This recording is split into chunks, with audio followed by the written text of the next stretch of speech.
Welcome, everyone. It's FAQ Friday. I'm Andrew Beach, Executive Career Coach. I help professionals like you communicate value to find great opportunity faster. If you would please access the chat over here on the side, I'm happy to answer any questions you have about career, and that includes resume, interviewing, market planning, anything related to your career, getting promoted, finding jobs, etc. Dealing with the emotional side of the equation. I'm happy to answer those questions as well. Just put them on the chat either here on LinkedIn. I'm also on Periscope, YouTube, and my Facebook group. If you're interested in joining in one of those platforms, it's a lot easier for you to find. So I appreciate you joining today. We have a number of topics that have come up this week, a lot of exciting changes on LinkedIn. A couple of note. The first thing is, it looks like we have a handful of people joining. Just let me know where you're joining from. I would like to know where my reach is and who are the supporters of my efforts here on YouTube. I'm happy to have you answer any questions that you have about the platform. Hi, Stacy. Good to have you back. Welcome. It's great to be here on Friday. It's happy hour. It's happy hour somewhere, isn't it? Well, we're on the West Coast here, so every Friday at 3 o'clock, I'll be joining you on this wonderful live platform here on LinkedIn to answer any questions you have about career. So this is free coaching. Take advantage of it. I'm happy to answer any questions you have, no matter how small or how big. I'm here to support your success. So, a couple things. Number one, we just released this last week a new episode of Job Seekers Radio. You might want to check that out. It's been kind of hit and miss on the rollout of these things, but we have a new episode coming up this week about the voices in our head. And Scott and I talk a lot about dealing with the psychology of job search and how that can impact your mindset. So if you have any questions about that, I would encourage you that the episode will drop this next Wednesday. I typically do it somewhere at like 2, 3 in the morning, so it should be there for you first thing Wednesday morning.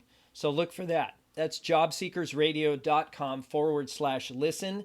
You can find all of our show notes, resources, and everything on that website. And I encourage you to go subscribe to that. We have a bunch of free resources there to support your success. So, yes, you're welcome, Stacy. Anything I can do to answer your questions, go ahead and shoot them in there. Happy to answer. Okay.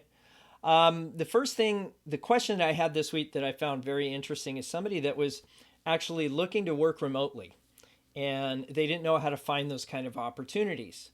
And we had done a podcast episode on this a while back, but I thought it bore some repeating in a little more detail here on LinkedIn. So the first thing I recommended was, regardless of where you're looking, make sure you have a plan. What are the job titles you're seeking? What are the companies you want to work for, regardless of where you are or where they're located? Identify those things up front. So the more detailed your plan, the easier it is to execute the plan here on LinkedIn. Now, a couple things. One, you need to be honest with the people that you're interacting with, where you're going to be working from. So if you do run into a company or a situation where you maybe aren't in the location that they want you to be, ask if remote work is available. And so the odds are that you're going to run into opportunities, and if you're the right person, they might consider a flexible work arrangement like that, or perhaps even a contract. So that's the first thing. Just be honest with everybody about where you're coming from and what you're seeking in terms of remote work opportunities. That's the first thing. Second thing is, I don't know if you've been to the LinkedIn job section, and I'm not using that as a tool right now to find jobs. I'm using that as a tool to do research on what? Remote work opportunities. You can actually search by the location remote. So instead of typing in your city, go into the location box and just type in remote.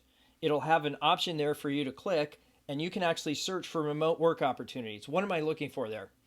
I'm looking for companies first, okay, to add to my marketing plan. So I'm going to write down all the companies that look interesting that offer remote work. And you can actually do that by global. So there's two ways to do this. You can do it through the search box, or you can just search worldwide, and then under the filters tab in jobs, you can say remote work. There is a little box there you can check inside the search settings in the filters that allows you to filter that by remote work opportunities.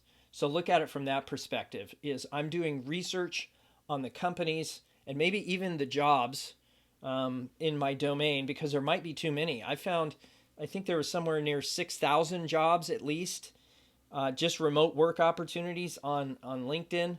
I guess I could do that search here really quick and see what comes up. Or you guys could do that. It's not that difficult to go on there and say, okay, I'm going to do worldwide. I'll do a worldwide search, and then I'll just filter by remote work opportunities, and I'll give you a number. Okay. There's the remote box, supply. So globally, so jobs across the entire globe where remote work is an option, 46,000 results. Now, is there one job in there for you? Probably, okay, probably more than one job to go around. Get in there and look around and see if there's something where you have an overlap with your target titles, or maybe even somebody that works at the company that's a fellow alumni. Look at it from that perspective. It's a networking opportunity to get engaged with that remote work situation. But you're welcome. I like having people here. So if you're here for the first time, say hello. Let me know where you're joining from. And if you have any questions at all about a career, this is free coaching for you. So go ahead and ask your questions. Happy to answer. Back to the question of remote work. So we do our research. We build that plan. We're honest about how we're approaching this thing. And then really we need to execute a networking strategy that's going to work for us. So I would start identifying people that work at that company. Now that you know where the company is, and in the domain, maybe similar or even with an overlap, you can do these kind of searches on LinkedIn for people. Okay, so I'm looking for people in my domain, or maybe even in a different domain, but same company, that work maybe in my geography or somebody I went to school with. So there's lots of ways that you can filter that. You can even filter, if I do this a lot too, being here in Portland, we have Nike and we have Intel.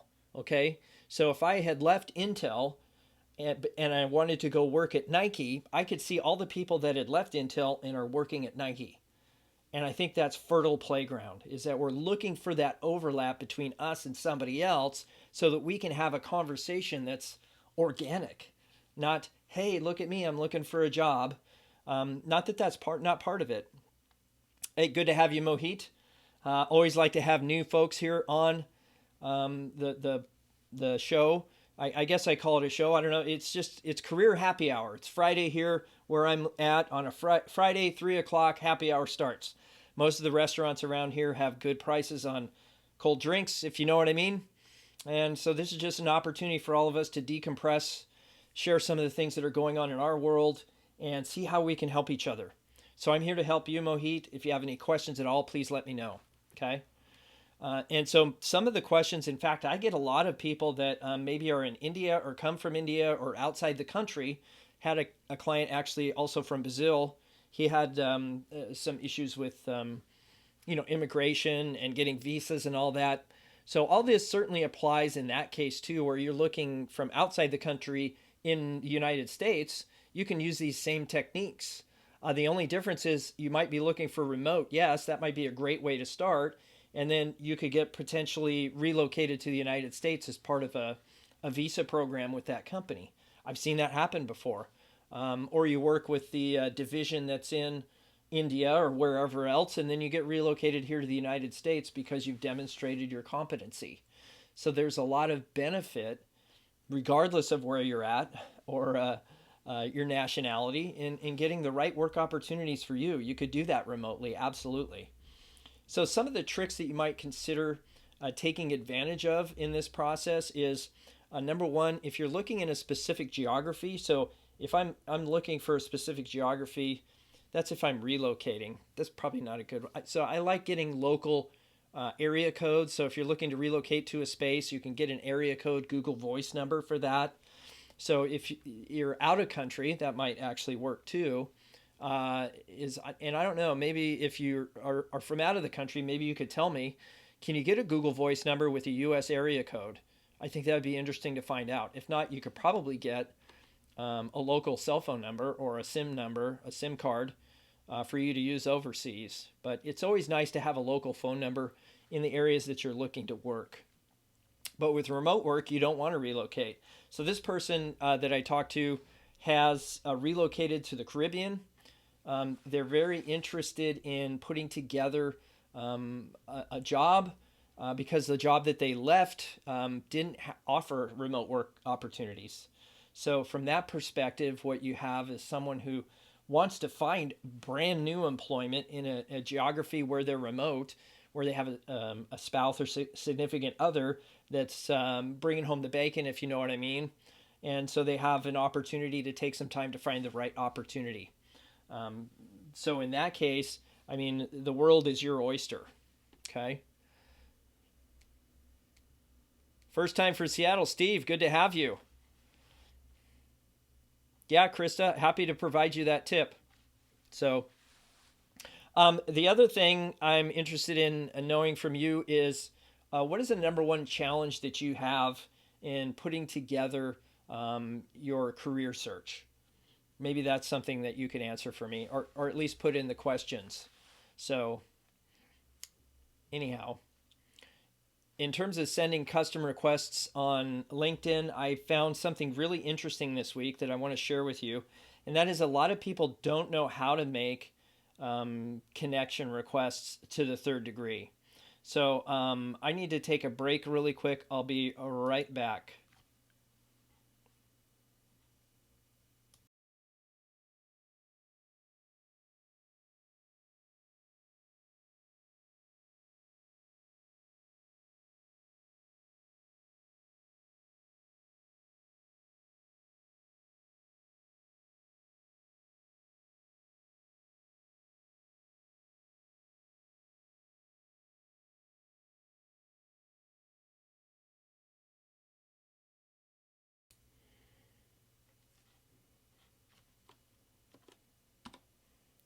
Okay, so I'm back.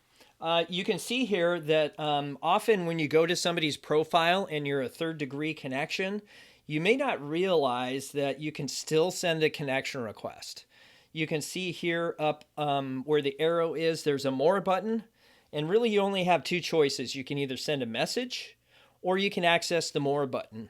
So in this particular case, this third degree connection, Mel Savage, she is a third degree connection to me. I go to the more button and I can click connect and then customize a request.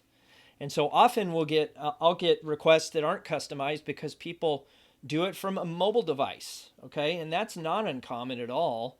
And what I've found is that some people should really look at the mobile device as an opportunity to send a personalized invite. Now, if you look at Pat Flynn, who is somebody that I follow. Third degree Stacy means that this person is not connected to me in any way. They're a stranger, okay? Second degree, which you can see on the screen now, is Pat Flynn. He's a second degree connection. That means you can see down below, I have 9 people I'm connected to that Pat is also connected to. So we have a network that's only 1 degree apart. A third degree means we have no connections, okay?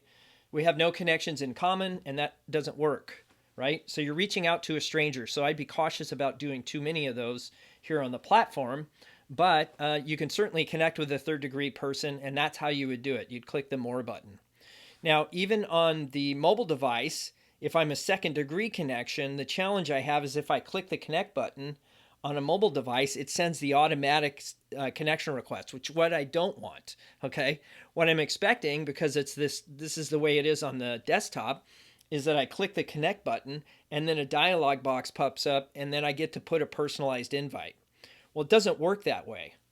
You have to, on the mobile device, click the more button and then on the right-hand side, you'll see personalize invite.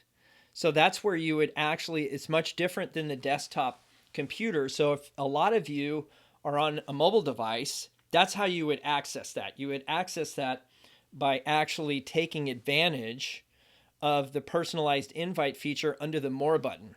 Now, the funny thing is, if you have a small screen like mine, I'm still on the iPhone 5S, I apologize. It's the narrow screen. So the More button, the O, I think it's the O and the E are like little dots. And so it doesn't even look like a More. It looks like a... Anyway, it's not the entire More button. And so what I've found is it's still the More button. It just doesn't say More on the button, if you know what I mean. So it'll say connect. It'll say information or more. And then, I don't know, there's like different buttons there. But the More button is what you want to click whenever you're on the mobile device. Okay. So that's just a piece of advice from me to you, that you can still connect with people even though they're not in your network. Just remember to click the More button. Okay. Hopefully that's helpful. Hopefully you got some value out of that. So let's go back to, and how do you like the green screen thing in the back? Maybe I should put, you know, a picture of the Oregon coast back there or something. What do you think? The green screen is activated in the back so that you don't get to see my my office. Unless you like seeing my office, I don't mind putting it in there. But anyway. Oh, Mohit, you're in Portland. Excellent. Yeah, so what questions do you guys have for me? I'm here to answer. I answered one for Stacy. She asked what third degree connection is. I think I answered that one. So that's good. So in terms of sending custom connection requests, it's really important that you do that and answer 3 questions. I think I talked about this in a prior episode, but when you send those custom connection requests, you really want to answer 3 questions. The first one is, why do you want to connect? Okay. The second one is, how do I know you? You could be a total stranger, but it might be that you share a group together or you have a mutual connection that recommended you connect. And the third one is, what are you going to do after you connect with this person? All right. So those are 3 questions I would answer for any connection request I'm sending out. Okay. Steve, good to see you. Any questions out there? First timer from Seattle. Excellent. Looks like we got a handful of folks here on the line. Happy to answer any questions that you have. Go ahead and leave those in the chat. What other questions? Oh, LinkedIn, I told you, has released a new feature on the platform, and that's LinkedIn events. So I'm surprised they didn't have this before, but you can now schedule events, and the way you get to it is in LinkedIn's fashion, right? It's hidden. Well, it's not really hidden. It's just not very apparent where you would go to actually schedule an event, okay? Oh, good. I'm glad you're listening, Steve. I appreciate that. So the way that you do a LinkedIn event is right from the homepage.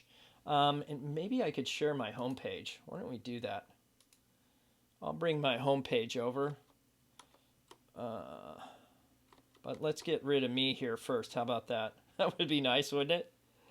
So I'll get rid of me, and then I'll bring my homepage over to the side here. And let me know when you see that, or if you see that. Hopefully you see that. Okay. But I'll make it a little bigger so it's easier for us to work through here. Hopefully it's not too big. But as you scroll down on the left-hand side, you'll see right down here, you'll see this section called Recent. You'll see a section called Groups, and you'll see this Events tab right here. Okay. So the Events tab is down on the right-hand side, the left-hand side, down at the bottom, right above your hashtags. And then you can click a plus button here, and you can create a new event. And it's much like creating, I think, a page.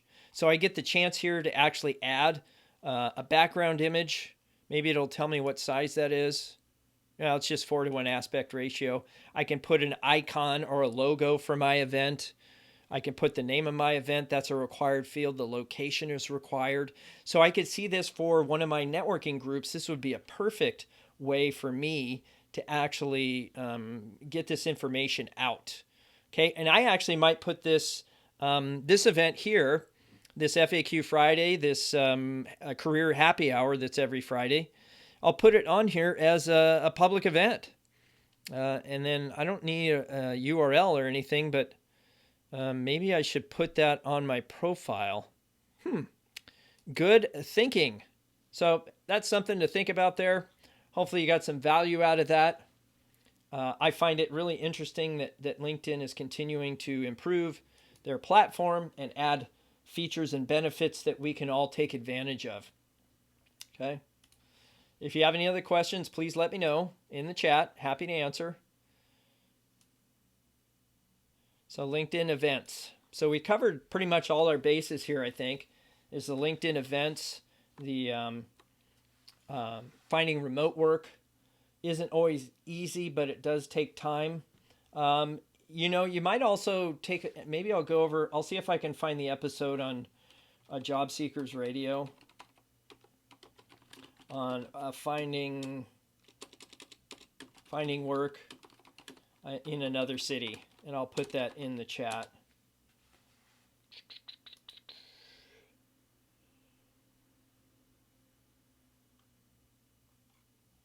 Any questions? Go ahead and leave those in the chat.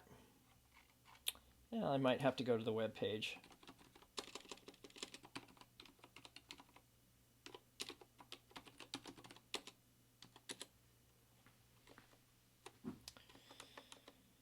What questions do you have about career, interviewing, market planning, anything of that nature? I'm happy to answer. Let me know.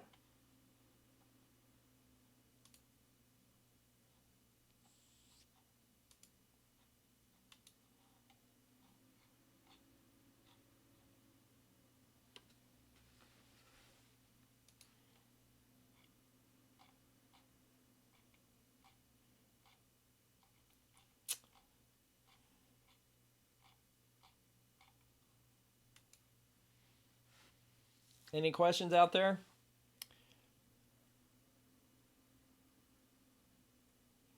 Episode 49. Wow, you found that really fast. Thank you. Yeah, there you go. That's more like a remote search, I think. Yeah, good call. I'll put that in the chat. Have you been listening to the podcast, Steve? Krista, I don't know that there is a best way to counter with a higher salary. There is an effective way. It's not the best way. So there's many factors I believe that go into a negotiation, and that starts from the initial contact. Okay, the initial contact would be, okay, how are they treating me throughout the process? And what I would say is, what was the time from first contact to the interview? What I've found is the more urgency they have, the more interest they have in bringing somebody on board, the more likely they are to negotiate for a better salary. Okay, if they have 50 candidates that they can choose from, and it doesn't really matter which one they pick, and they don't have any real attachment to you, then they're less likely to do that. So you really have to keep track throughout the hiring process and really get a feel from your gut, from your intuition. How do I feel about their urgency in having me on board? Do I feel like that they're needing me more than I need them? Okay, that's the first thing. The second thing is, I think you really need to lean on your strengths. And if you feel your strengths really qualify you for more money, then that's a no-brainer, okay? I think what you're asking for is this, but I also bring all these other things to the table and these tangible results, and I feel my qualifications really validate this higher salary. But I don't think anybody's going to negotiate past a certain percentage, regardless of what role it is. So if you're looking to add like 50% to your salary, you're probably out of the ballpark. So I'd be really cautious about negotiating too hard, unless it's a job you don't really want anyway. So that's the second thing is to really understand your strengths. And the third one is just let the market speak.